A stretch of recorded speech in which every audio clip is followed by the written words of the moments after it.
or to this computer. Okay. You ready? I could just start asking you what your irrational fears are, but you have that later. Yeah. So, but yeah, it- whatever. Okay. I think you can just say your thing. And then, we're talking about those fears today. And then you could just start and being like, spoiler alert, just because a fear is irrational doesn't mean it's not real in the nervous system. So let's talk about it. And you just start the conversation just like that. Okay. So after I say my thing, just jump in. Yeah. Okay. I always get so nervous. Take a deep breath. Do you feel comfortable about this topic? Yeah. Yeah. Then you have nothing to be nervous about. Okay. Nervous is just excitement. And the reason why I am feeling this energy is because I care so much. That's right. Okay. Are you ready? Yeah. Okay. You know that fear that makes no sense but still shows up anyway? Like being convinced your shower curtain is hiding a murderer or that everyone secretly hates your voice in voicemails? Yeah, we're talking about those kind of fears today. Spoiler alert, just because a fear is irrational doesn't mean it's not real to your nervous system. Annika, I am so excited that we could be talking about irrational fears today. Yeah, me too. I don't think I have very many, but I was pondering on it and I'm curious what you're going to say about irrational fears because in some ways I think a lot of fears are irrational and some are not to others. So I'm excited. This is going to be good. Well, let's start by talking about identifying and defining what an irrational fear is. So, these are fears that don't align with an actual live threat or the level of threat that your fear is. And this can stem from childhood trauma, childhood memories, and often subconscious programming. And they can manifest physically with a racing heart, sweaty palms, tight chest. And these are some of the ways that you feel this fear come on, and it doesn't always make sense to you. Can you think of maybe another physical way that a fear might show itself? I mean, it could hinder your actions. You probably aren't going to walk down a dark alley and you'll take the long way around because you're scared, or you'll when you turn off all the lights at night and you hurry run upstairs to your bedroom because you feel like somebody's behind you, or taking out the garbage in the middle of the night. I always run back in the house. So it affects your actions probably more than anything. Absolutely. And you're thinking, right? Mm-hmm. So let's talk about some common irrational fears. Fear of clowns. Is that a fear of yours? No, but it's Simon Cowell's. If you watch America's Got Talent, he hates clowns. I don't really care for them either. I find them creepy. I would not say they're on fear level, but yeah, clowns are creepy AF. Yeah. Also, fear of success, which we will dig into a little bit today. I And think that is very rational. So I'm curious what you think about that when we get to that, why that would be considered irrational. But go on. you find the fear of success to be rational? Yes. Okay, we might have to dig in there. Well, yeah, because I guess, I don't know. Maybe I don't know the difference between rational and irrational fears. I think it's very common. And so maybe I think the more common it is, the more rational it is. But that could be a false definition. Well, actually, you're touching on something that we're going to talk about, that a lot of irrational fears are backed by rational fears. And so some of the other fears out there that are considered irrational include fear of holes or fear of being too much, These are considered irrational fears, but they are often backed by something that's very real. Before we dig into that, I was hoping that we would be a little vulnerable and share some of our irrational fears. To give you some courage, I'll go first. Okay, let's hear it. Okay. So, one of my big ones is the fear of the dark. Obviously, you can't see in the dark. Things happen in the dark that you don't know about. You can't protect yourself. So, fear of the dark is a big one. Spiders. Oh, I won't get into it, but I have a whole story about how I stayed up for days because I saw a spider and I couldn't kill it or capture it. And I knew if I closed my eyes, it would get me. And then, of course, suffocating. That is a big fear of mine. What about you, Annika? What are some of your irrational fears? Well, first of all, this makes no sense because you have spiders in a jar. So someone who is irrationally scared of spiders doesn't collect spiders. So explain yourself. Okay. Okay. Well, so I guess I should clarify. I used to be irrationally scared of spiders to the point where my heart would race, my palms would sweat, I would get short of breath, I would get incredibly anxious, and I felt like the spider knew that I was scared and could smell my fear and was just waiting to pounce. And like I said, there was a story where I was up for 3 days. I could not function. I couldn't sleep in my room. I would sleep in one of my roommates' rooms. I was so terrified. I didn't want to change my clothes in case the spider got into my clothes. Like I was so scared.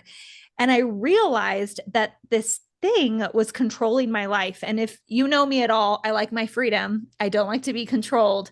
And so I looked at my life and I said, you're allowing this small thing to control you. This has to change. And through exposure therapy, which I didn't even know was a thing, I just slowly exposed myself to spiders so I could understand the thing I feared and faced it. I slowly got over this fear of spiders. And one of the ways I did exposure therapy was instead of capturing a spider and then letting it go outside or capturing a spider and then killing it, I would capture a spider in a jar and I would put it on my shelf or even my nightstand when I got really brave so that I was constantly faced with this fear. And slowly I understood that it wasn't something that controlled me and that I could take my power back. Mm. See, that's powerful. I love that. Well, mine is, just a normal, like being buried alive. That's the one. It's just a normal, So let me ask you, is this like in a coffin? Is this Oh a gosh. cement truck? Like how detailed is this fear? Oh, I've run all the scenarios. I've had dreams too where I was pronounced dead, but I wasn't dead, and they put me in a body bag and I was like being transported, but then I'm like trying to get out of the body bag and I dreamt me unzipping the body bag and like getting out. And I was gone for like a whole year. Terrified me. It was very scary. I don't know. I don't even know how dreams are crazy, but yeah, being buried anything. I think it's similar to suffocating. So anytime, even when I was getting a massage the other day, you put your face in that like hole, the massage head hole thing. And my face fell a little bit low and I felt like the like cloth was in my nose and I was breathing in cloth and I started like panicking. I was like, oh my gosh, oh my gosh. And so I like adjusted myself and I was fine. But that was my original or my initial reaction. And also the same thing with like anywhere I'm going with strangers, I feel like there is a potential for harm. Like even going in this dark massage room with this female massage therapist, I was like, she could kill me right now.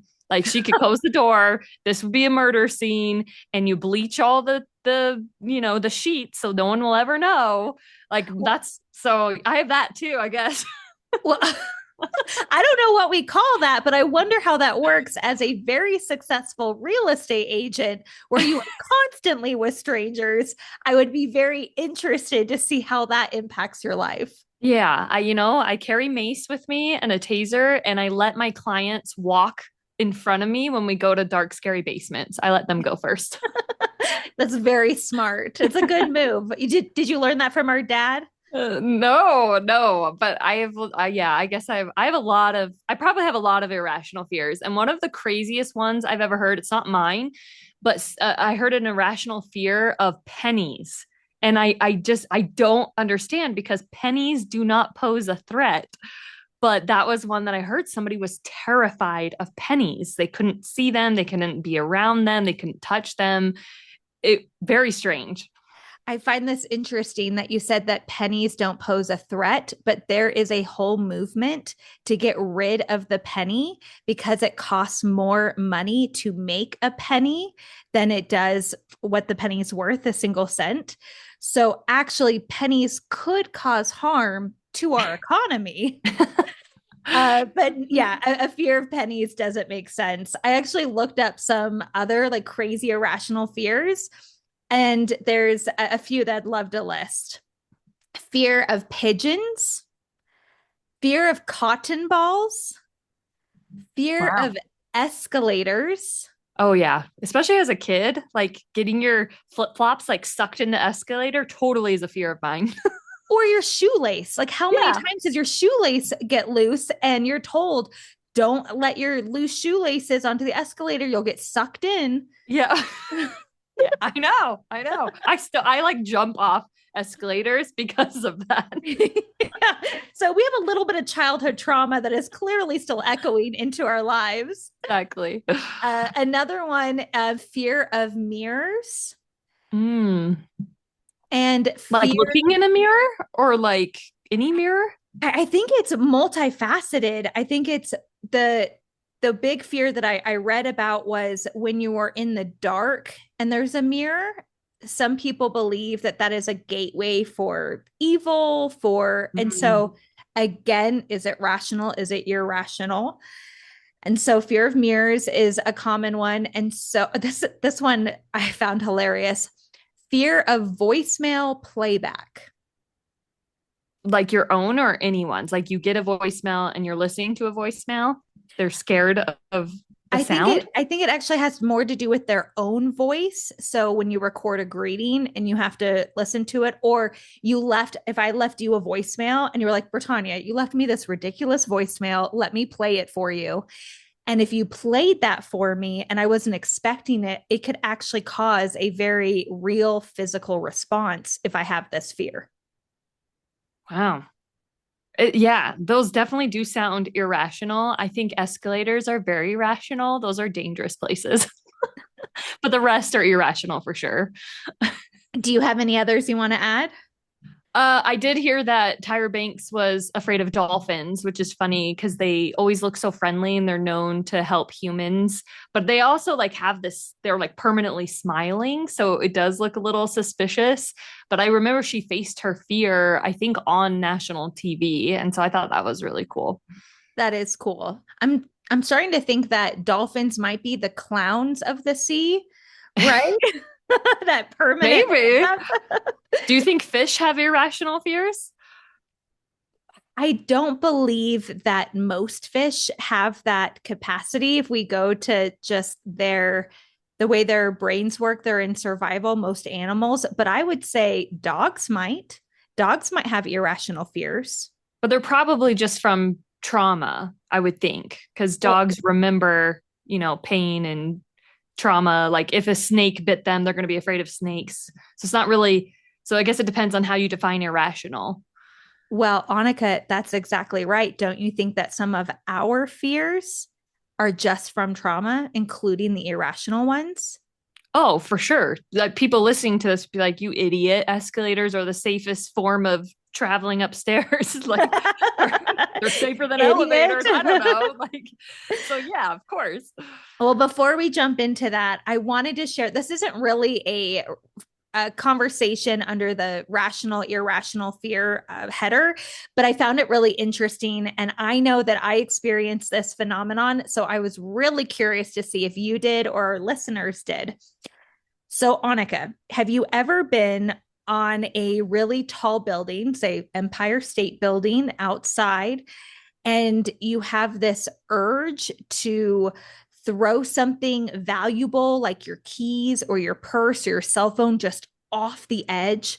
or have been on a hike and you go all the way to the edge and you're not suicidal, you're having a great time, you're not sad, but you kind of want to jump and you find yourself having to hold onto the railing really tight because you think you might? I've heard of this and no, I usually turn the other direction. I'm terrified to go over like close to the ledge. I'm the one who instead of standing at the ledge and looking down, I crawl to the ledge and like lay down and look over. Like I am terrified. I'm very what is it called? Risk adverse. Like I stay away from those things. I do not. I've heard of another one of driving onto oncoming traffic. Yes, I No, have that one. no, I have no desire to do that. Desire to break things? No. Desire to scream? No, but I yell all the time. So I think that's different. The only one I can think of, but is just silly, it's not even dangerous like this, is like when it's like a really big canyon or a cave or something that I think would echo, I have to yell echo. Well, that's just fun. You have to yell echo. But all those scary things, I've heard of those things, and maybe I'm unique in that way, but no, I don't have that desire at all. What is that called? That what is it? Does it have a name? Yeah, it's called the call of the void. And Mm. it's that same feeling at being at a tall building, wanting to throw something that's valuable or get to the edge of a canyon and jump off. Or, like you mentioned, driving into oncoming traffic. I live in Colorado. I'm going through the mountains all the time. And I have to constantly tell myself to do two things. One, do not drive onto oncoming traffic. And also, do not drive off the cliff. It is such a huge physical exercise. I just have this urge. And if I allow my mind to go there, because I'm such a visual and imaginative person, if I go, oh, I wonder what would happen if, and I let my mind drift to if I where the maybe the barrier is low and I think I could easily take my car off the cliff. If I allow myself to visualize it, I get even more scared because I know if I can see it, I can do it. And I go, oh, don't think like that. Okay, all right, back to the podcast. We're just going to listen to our podcast and drive forward. And I have to coach Mm. myself, but this is a very real thing. I am not the only one. I hope I'm not the only one. No, I um, know you're not. I've heard of it. Like I've heard it all the time. And I've because I've heard it, I'll even be driving, be like, do I want to drive over there to the other side? No. Do I want to drive off the cliff? No. Like, and so I'm like, am I the weird one that doesn't have these urges? I do have intrusive thoughts though. I do, just not those kind. Well, and it's interesting because it's not dangerous. Like you think that we're suicidal or we're destructive, but that's not where these thoughts come from. The call of the void is actually a desire to explore the edge, to go as far as you can, the edge of possibility. And it's a threat check. It's okay, I could go this far. It's someone who's really good at pushing boundaries and limitations might have this call of the void. And so it helps you to test those boundaries of how far can I go before it's too far. Mm. Yeah, that's really good. Yeah, I'm glad I don't have that though. Yeah, it's let me tell you, I burn a lot of energy trying to keep my belongings on me and to not drive into traffic. I mean, there have been times that I've been hiking with my husband and he handed me the car keys because he was taking pictures. He's a photographer and he's taking pictures and he's asked me to hang on to his wallet and keys. And I remember one specific time we were in this giant canyon in southern Colorado and overlooking the giant canyon. And I told him, I said, I'm sorry, I cannot hold your keys. I cannot hold your wallet anymore. And he's like, why? And I said, because I'm going to throw them off. What did he say? Like, what are you talking about? Don't throw our keys and my wallet off this mountain. And I was like, no, I don't want to, but I will. I need you to take it back. Do you like pick up rocks and throw them, like things that you can throw off just to Yeah. like get that urge fulfilled? Yeah, I do. And it helps. It's not the same though. It's not the same. And I can feel it's not the same. It's it gets so bad that if I'm taking pictures on my phone, I have to attach like a wristlet strap or some type of strap to it because I am so sure that I'll just get the urge and I'll throw it and I won't be able to get it back. And that's something Mm. about me is people ask, are you OCD? And I'm like, I'm not obsessive and compulsive. I am obsessive or compulsive. Oh, yeah. And so I will not know that it's happening. I've already done something that I probably shouldn't have done. So now that I know that that is a phenomenon I experience, I protect myself and don't bring any precious belongings and make sure I hold on really tight to railings and then tell people that I'm with that I have that urge because it also helps keep me accountable. Mm. Well, and I also like to think of like the deeper meanings of things. Like, are these irrational fears just silly, or do they actually have a deeper meaning? They totally have a deeper meaning. I'm so glad you brought that up. So, we started the podcast talking about rational versus irrational fears. And is there a difference? Are they the same? And I believe that they are. I believe a irrational fear is a rational fear that has gone on unchecked and unfaced and not worked through. So it is now gone from something in our conscious mind deep into our subconscious. I think about it as almost when you put like lotion on your body and on the surface it's, very smooth, but in time it slowly seeps in and you can't get the lotion off. It's now in your body. So it's the same way. If a trauma takes place, you will have a very obvious fear. Like if you've been locked in a suitcase and you are suffocating, then when you're older, you might be afraid of small places and suffocating. That's very rational. But if you're not facing it, it can become unchecked. So where you don't like to wear chokers, you don't like to wear turtlenecks, you can actually develop a fear of turtlenecks. And this irrational fear comes from a very rational fear that had not been checked or faced or worked through.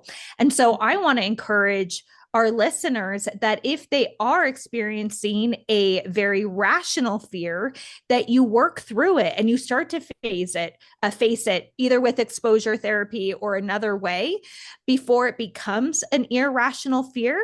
And some examples of that would be like the fear of holes. That's a very common irrational fear. And it often affects people who have been overstimulated. So there's too much overstimulation. And that can also be someone who has some autism or some other stimulation issues with like textures or smells. Or so if they're overstimulated, then this can actually trigger a irrational fear of holes. And it comes from this need of control. They're constantly being hit up by lights and sounds and feelings, and it's just too much. And so they start to develop this irrational fear because of the overstimulation and their lack of control. Yeah, and what kind of holes are we talking about? Because there's a lot of holes in the body. Like, is this like sexual too? Like, can it be sexual stimulation, sexual trauma, or is it like a keyhole? Is it like a hole that a gerbil made in the grass? Like what? Like a black Yeah, hole? yeah, that's a good question. In my research, one of the common holes that is talked about is going over, say, a grate or a vent.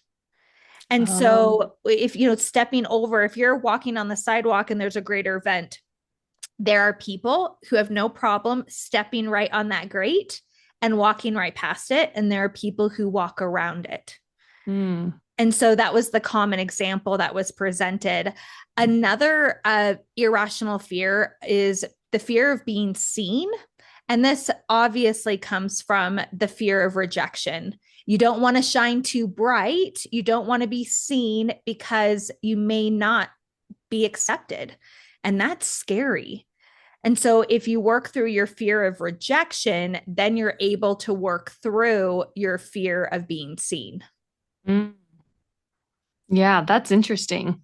And then one more, and then I'd love for us to get into some modalities that can help us with this, is the fear of elevators. And this also comes to a fear of loss of control.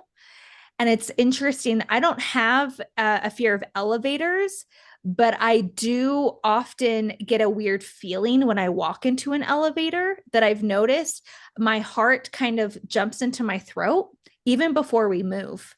And so I believe that I have an underlying fear of a loss of control that I need to work through. Otherwise, it could become a full, deep, irrational fear of elevators. You know, I think irrational fears of any kind, but also when I'm hearing you talk, I'm thinking of like the movies I watched in childhood, because there were movies where people got stuck in an elevator, and what you watch before that, like really under the age of 18, can become programming and can create your belief systems, but especially before the age of 8, because age of 8 is when you start getting out of the theta brain state. And so we watched, Titanic as a family, and I'm terrified of the ocean. We watched Tornado, that movie Tornado, or Twister. Twister. Twister, I'm terrified of the wind. Like I feel like I can't breathe in the wind. And I really firmly believe that some of my irrational fears come from movies I watched as a kid. That's a really good point. And I think we could dig that into that on a deeper episode of it doesn't have to be just the trauma that you experienced in your life at a young age. Remember, we talked about this. You don't know the difference between temporary or permanent or real or fake. And so a child watching something traumatic, even if the traumatic thing is not happening to them, they can create real trauma scars as if that trauma did take place to them. Yeah. And that's what it feels like. So I coach on the side. I do a lot of EFT tapping. And a lot of people that come and see me for fears. So I had someone, just recently I think last year, she had a fear of someone blocking the doorway and make it so she couldn't get out. And it was a fear that was created because of childhood trauma of being abused as a kid. But it sounded like an irrational fear. Anyone standing in the doorway, it really freaked her out. She was really uncomfortable. And so she came to me because she learned about what EFT tapping is. So can I share what EFT is? Yes, please. You have helped me many times with EFT, even on my wedding day. You helped me through some EFT therapy. So please share. Let's share that emotional freedom technique. Yeah, that's what stands for emotional freedom technique. It's been around really since like the 60s, 70s is when it started to become popular. There was a doctor, a psychiatrist who was studying traditional Chinese medicine. So he was studying acupuncture, and acupuncture is where you put needles in certain parts of the body. These are meridians in the body. And he was helping someone with fears, and traditional talk therapy just wasn't cutting it. He was meeting with people for years and it just wasn't working. But then he said, you know what, where do you feel your fear? And she said, in my stomach. And he said, okay, well, I'm studying acupuncture and the meridian for the stomach is under the eye. So let's just try something. And he had her press or tap, I don't remember, under the eye on the stomach meridian. And as she was doing that, he was saying, let's talk about your fear. And then she's like, oh my gosh, that feeling in my stomach is gone. And so then, as you can tell, long story short, he kind of developed this modality, and it's changed over the years. People have added, they've taken away. There's some modalities called TFT, there's EFT. There's a book called The Tapping Solution. There's the Tapping Solution app that all walks you through it. It's really cool. But essentially what we found over the years that of studying this is that your talking speaks to your prefrontal cortex. It's the very logical part of your brain. But a lot of our fears don't live in our logical brain. That's why we feel like they're irrational. They live in the limbic part of our brain, which is the animalistic part of our brain. And our animalistic part of our brain don't understand or doesn't understand words, just like dogs. If a dog is scared and you're saying, calm down, you're safe, the dog's not really going to understand until you pick up that dog and start petting it and calming it down physically. So tapping on these meridians around the body, and they're in your head, your face, your hands, your chest, under your armpit, those are like the main ones that we tap, is communicating to that limbic part of your brain. It's kind of like petting that animalistic part of you, going, you're okay, you're safe, while speaking words of affirmation, because affirmations and words are also powerful, especially with repetition. So combining those two things creates an even better, more efficient, more effective healing process for people who are scared, who are, it really works with fears, but also works with like, if you're just feeling anxiety in general, or maybe you have, it could be fear of success. It's not just fear. It could be, lots of different things that are escaping my mind, but we use them all the time. Fear is just a big one. So it interrupts those stress cycles and it helps the body release a lot of stored trauma. And it really helps people get out of the cycling thoughts. Annika, I'm so glad you shared about EFT. And I think for our coaching section, I would love for you to walk us through on what that looks like. I just want to name some other modalities that can help you work through some of these fears, including NLP and EMDR. EMDR is the eye movement desensitization reprocess, and NLP is the neuro-linguistic programming, which I'm very passionate about, and we'll have to go deeper into those another time. But I would really love for the Coach Yourself segment, I want our listeners to ask, what's an irrational fear I've been carrying, and when did it start? Right. So like we had mentioned, irrational fears usually come from rational fears. They at one point were at our subconscious and now they've seeped into our subconscious. And what's one small action I can take this week to help my nervous system know that I am safe? So no shame here. We all have these fears. How can we hack our nervous system? And EFT is one of those ways. So Annika, could you walk us through even 30 seconds of what this process looks like? Yeah, definitely. So let's just use one of our fun ones. So let's say we are afraid of escalators and getting sucked into the escalator. And so what you'll do, so Brittany, you're the one that's afraid of escalators, is how we're going to do this. And I'll be your coach. So you'll start with a deep breath in. And then I will ask you where you feel that fear. And a lot of people say in their chest or their shoulders or their back or in their throat. And they feel like they're closing up in their throat. So I'll identify where that is. And with EFT, you don't have to talk about it extensively. You can just focus on the feeling, or we could talk about it as much as you want. But this is all it is. So you'll start tapping on one of the points. And so right now I'm tapping on the side of the hand, which is the karate chop point. And all you'll do is repeat after me and tap where I tap. Okay. Okay. Even though I'm afraid of escalators. Even though I'm afraid of escalators. I fully love and accept myself anyway. I fully love and accept myself anyways. Even though I feel scared of escalators. Even though I'm afraid of escalators. I fully love and accept myself anyway. I fully love and accept myself anyways.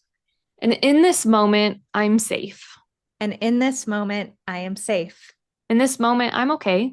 In this moment, I'm okay. And it's okay if I'm afraid of escalators. And it's okay if I'm afraid of escalators. I'm going to let it all go. I'm going to let it all go. Letting go of this fear of escalators. Letting go of this fear of escalators. Letting it all go. Letting it all go. And even though I have a fear of escalators. And even though I have a fear of escalators. I fully love and accept myself anyway. I fully love and accept myself anyways. And we go through this pattern. We usually do multiple rounds and we rate ourselves 0 to 10, and then we track ourselves to see if those numbers go down. And I'm telling you, even the most skeptical people I've ever worked with still see results with tapping. So it's very, very powerful. And it's a free resource. Anyone can do it. You don't have to call me. You can go on the internet, find YouTube videos, go on apps. Like, I just encourage everyone to do it. It's a very powerful tool. And for those who are listening and not watching, if you look up EFT, you can look up the meridian points that you can tap.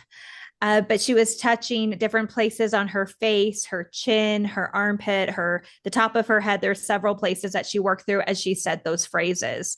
EFT, I know, has changed my life and so many others. So Annika, thank you so much for sharing that. And I just want to remind our listeners that irrational fears don't make you an irrational person. It makes you human. And we're having a human experience, and we're just teaching you modalities that will allow you to walk through your experience and your journey without as much fear. And know that you are allowed to laugh at your fear as long as you take it seriously to heal. I love it. Good job. I think this is good because then we can get into NLP and the next one too. Because you can use that with fear business or anything. You could go into your anchoring method. I'm sorry we didn't get to it. No, I mean, I was the one who started really late today. So that's okay. Okay. But yeah, I'll move something around so we can get to that. Great job. How like professional and serious do you want to be? Because as soon as you said fear of holes, I almost started laughing because I was like, what do you do? Like if you have a partner, like there's a lot of holes. Okay. Yeah, don't go there. Don't go there. When you said sexual, I quickly pivoted from that because I was like, we're not talking about that. Okay. We might like at some point get into more like adult topics, but I don't know. I'm not quite comfortable getting into that just yet. What about like that's what she said jokes? Like if you say something and I say that's what she said. Well, I think you could say that's what she said because the way Michael Scott does it on The Office is so awkward. Have you seen The Office? Yeah. Where it's like, I just recently watched an episode where he's being deposed because of his relationship with Jan because she was his boss. And he was like, well, what did she say to you when you were under her? And he's like, that's what she said. Yeah. She said, so awkward. So that I think is funny. But like, I think you would say that's what she said, and I could laugh and we can move on. But if you're like, yeah, let's talk about your partner's holes and what gives fear, I am not ready for that, Annika. Okay. And I just want to, it was mostly like just a joke. I almost was like, what kind of holes, Britannia? Yeah, if I knew it was a joke, then I'm okay with that. I just don't actually want to go down that road. Yeah. And I want to be careful because I want this to be easily digestible. And I've listened to some self-help podcasts where they get so deep that people aren't always ready to go that deep. And I want to get the information out there, and we can have deeper dives the more we go. But right now, again, it's like surface level healing. I just want people to get the information. Let's touch their lives. And then as time goes on, we can go deeper, deeper, deeper. Okay. That sounds good. Well, This was fun. This was fun. Thank you so much for taking the time. I'm going to stop recording.